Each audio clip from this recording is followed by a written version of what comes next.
You've probably experienced this moment, walking through an airport, coffee in hand, on your way somewhere. But what is the company behind that experience, is one you've never even noticed. Airports, train stations, travel hubs, these environments feel familiar to all of us. Fast-moving, high traffic, and always centered around food and convenience. You see these places all the time, but rarely stop to think about who actually operates them. Behind many of these locations, there's a single company. That company is SSP Group, a global operator of food and beverage outlets across travel locations worldwide.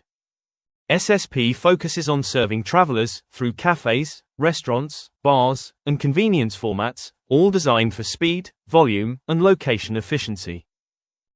The majority of its business comes from airports, with rail stations and other travel hubs making up the rest.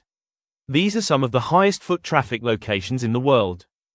Every single day, millions of passengers pass through SSP locations.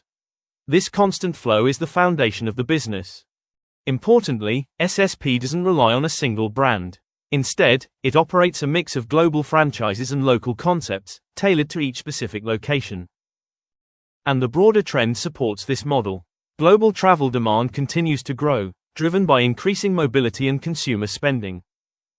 At its core, the business model is simple. High traffic locations, combined with food and beverage sales, create strong revenue potential. But the structure behind it is more nuanced. SSP operates through concession agreements, often sharing revenue with airports and transport hubs. Growth is driven by several factors: rising passenger numbers, new locations, and pricing power in premium environments. However, this is a cost-intensive business.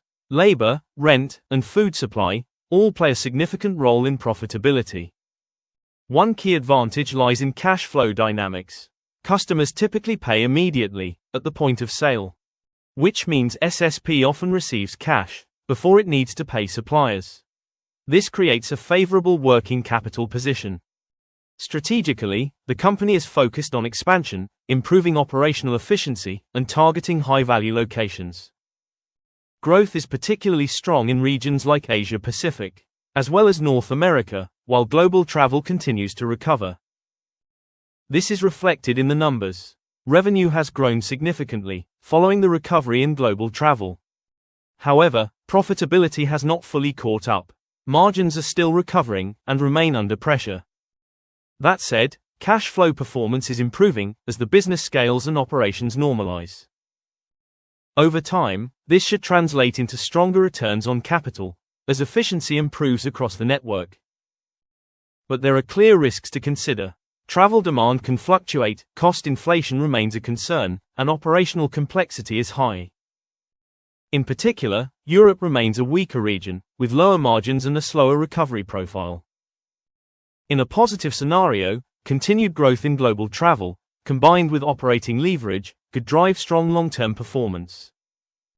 On the other hand, persistent cost pressures, or a slowdown in travel, could weigh on returns. From a valuation perspective, the stock appears to be priced for recovery, with limited margin for error. Overall, SSP is a high-quality business, with a scalable model and strong positioning, but not without its challenges. If you enjoy deep dives like this, subscribe for more analysis on European stocks.